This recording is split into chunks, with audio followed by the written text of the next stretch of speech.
जय भीम. मी भीमराव श्रावण कांबळे. गेल्या 5 वर्षापासून ट्राय करत होतो, पण आता नंबर लागलाय. थोडं काय ना मन भरून यायला लागलं. असं बरंच काही असं सांगायचं आहे, पण एवढ्या वेळामध्ये नाही पण हे सांगणं.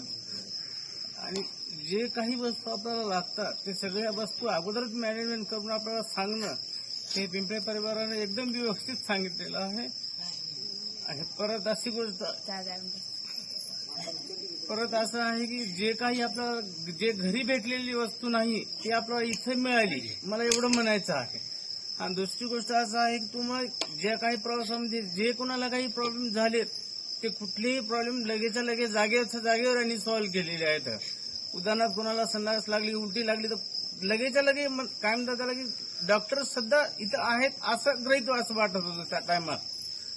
आणि दुसरी गोष्ट अशी आहे की आपण जिथं जाल कुठल्याही पोझिशनला त्या पोझिशनमध्ये अगोदर तिथलं मॅनेजमेंट करून आपल्याला सर्व काही माहिती या परिवाराने आपल्याला दिलेली आहे.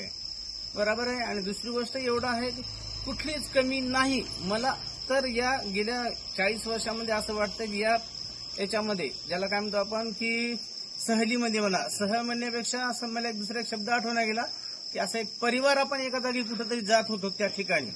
आणि जात असताना समोर आपल्याला काय होईल आणि कुठली माहिती भेटेल हे कुणालाच माहिती नव्हतं असं मला तर वाटतं बघा.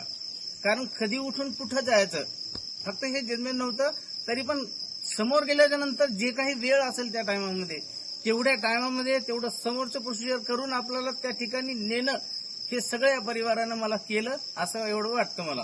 जय भीम. अर्चना कांबळे. विनामूल्य बुद्ध दर्शन मध्ये आपल्या सगळ्यांचं स्वागत. महिला मंडळाचं आणि पुरुष मंडळीचं आणि छोट्या छोट्या पिल्लांचं.